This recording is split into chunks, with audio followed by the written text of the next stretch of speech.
नमस्कार। आजको यो नवीन श्रृङ्खलामा म कथाकार मनु ब्राजाकीको एकान्त कथा वाचन गर्न गइरहेको छु। ऊ रोएको पनि छैन, हाँसेको पनि छैन, हाँस्ने त केही कुरै छैन। भित्र कोठामा छोरो मर्दैछ, सायद मरिसक्यो होला, उसलाई केही थाहा छैन। घरभरि घुइँचो छ, स्वास्नी बिलाप गर्दैछे। ऊ बाहिर आँगनमा पाजनको मुडो माथि बसेको छ। एकपटक रुन खोजेको थियो, भएन। हाँस्न खोज्दा अनुहारको छाला दोब्रिन खप्टिन थाल्यो। सकिन। गीता पाठ गरौँ जस्तो लागेको थियो, सो पनि भएन। तीनचोटि पिसाब फेर्ने बल गरिसक्यो। छातीमा केही कुरा जमेर बसे जस्तो खोक्यो, तर केही आएन। नानीको बा को हँ? संसार यस्तै हो, पिर नगर्नुहोस्, कालको गति नै यस्तो छ। बाहिर निकाल्ने होइन? ए घुइँचो ज्यादै भयो यार शम्भु, ऊ त्यो केटीलाई चिनेस्? बाम पठाका छे च्यान्टे। त्यो बिलाप गर्ने पनि त मजाकी छ। चुप चुप, नियम बमोजिम रुनुपर्ने हो। आँखा रसिलासम्म त पार्नु नै पर्ने हो। यसो गर्न नसक्दा जोडले हाँस्न सके पनि त सन्तापले बहुलाएछ भन्ने थिए। ऊ तलको घुइँचो छिचोलेर माथि कोठामा आयो। एक हुल चिनेका नचिनेकाहरू पनि माथि उक्लिन्छन्। मृत्यु अजेय छ, कसैले घोषणा गरे झैँ भन्यो। कति कलिलो उमेरमै क्रूर कालले लग्यो। उसले चुरोट सल्काएर उनीहरूतिर हेऱ्यो। यस्तो अवस्थामा के भन्नुपर्छ उसलाई थाहा छैन।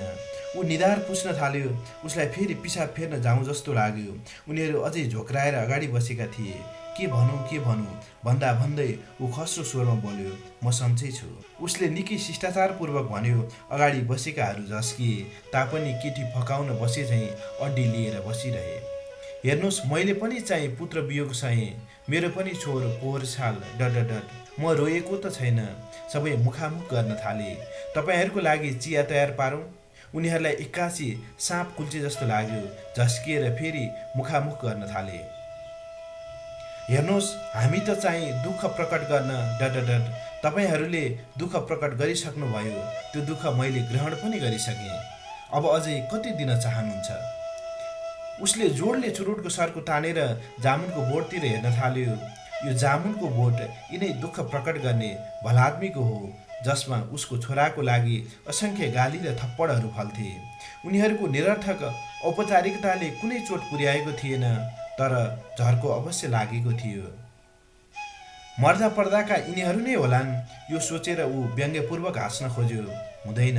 सोचाइमा खल्लोपना बढ्दै आयो। एकपटक त उसलाई पनि स्वास्नी झैँ छाती पिटेर रुन मन लाग्यो। यसो गर्दा ऊ पनि उपस्थित जनहरूको दया र करुणाले पुरिने थियो होला। तर अत्यन्त घृणा लाग्छ। यसरी असहाय र दयनीय हुने कल्पनाले उसलाई अझै बढी विरक्त पार्यो।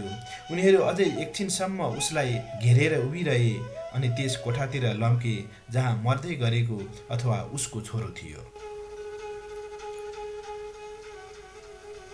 ऊ फेरि तल आँगनमा आएर पाजनको मुडोमाथि बस्यो। एकछिनपछि डाक्टर बाहिर निस्कियो। उसको काँधमा हात राखेर एकछिन उभियो। मैले कोसिस गरेको हुँ, धैर्य लिनुहोस्। डाक्टरपछि लगत्तै कम्पाउन्डर निस्कियो, औषधिको ब्याग बोकेर। एकछिन उभियो र उसको हातमा एउटा कागतको टुक्रा आग्रहपूर्वक राख्यो। भित्र स्वास्नीको बिलाप झन्झन चर्किँदो थियो। ऊ कागत फिजाएर हेर्छ। रातदिन गरी 4 पटक डाक्टर साहेबको आगमन फिस 20 चौका 80, कम्पाउन्डर साहेबको इन्जेक्सन फिस 2 चौका 8, जम्मा 88 रुपियाँ। भित्र रङरोगन उडेको बाकसमा केही छैन, मात्र पुराना लुगाफाटा र विवाहपूर्व स्वास्नीसितको प्रेम प्रसङ्गका लामा लामा प्रेम पत्रका बिटाहरू बाहेक। अहिले गोजीमा 6-8 रुपियाँ 35 पैसा, ठुटो पेन्सिल, पाकेट डायरी र आशा चुरोटको बट्टा।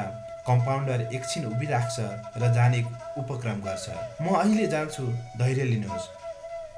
पर्याप्त धैर्यले गर्दा ऊ रुन सकेको छैन।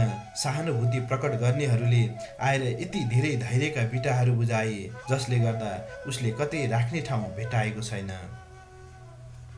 भित्र कोठामा अधैर्यको बाढी चलेको छ। छिमेकी रामेश्वर प्रसादकी स्वास्नी गौरीको घुक्क र सुक्खको स्वर सबैभन्दा टड्कारो भएर बाहिर आइरहेछ।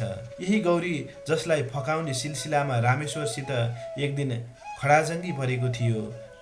लालबहादुर धामी पनि हातको खरानी टकटक्याउँदै बाहिर आउँछ। मुढाको एउटा छेउमा बसेर गाँजाको चिलिम भर्न थाल्छ। चुनावमा भोट दिएन भनेर आफ्नो इनारमा पानी भर्न नदिने र स्कुलबाट उसको छोरोलाई निकाल्न लगाउने शङ्करदेव पनि धैर्यको उपदेश दिएर गइसके।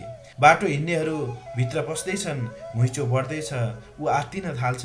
पाजनको मुढो माथि बसेर उसले 4वटा चुरोट पनि खाइसक्यो। फेरि पिसाब आउने छैन, जसरी आँसु आइराखेको छैन। चारैतिरबाट च्वाक च्वाक चुकचुक कठैबरा राम रामको आवाजले उसलाई घेरेर असहायताको खाडलतिर मुन्ट्याउँदैछ। मास्टर देवलाल आइपुग्छन्। ओह, बडो जेहेन्दार विद्यार्थी थियो। यस संक्षिप्त उत्तरले देवलाल झस्कन्छ, किनभने आड पाएर पनि उसले बिलौना गरेन।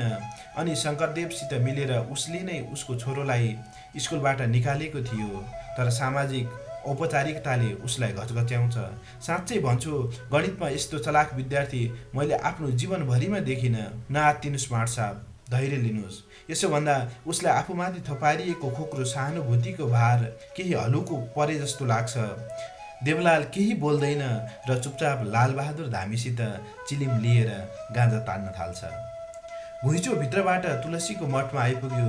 स्वास्नीलाई 3-4 जना स्वास्नी मानिसहरूले समातेका छन्। मेरो बाबु डट, मेरो राजा डट। प्राण जाने बेलामा पनि मेरो किताब खोइ भन्थ्यो। मेरो राजा, ए बाँस ल्यायौ? खुकुरी खै, छिटो।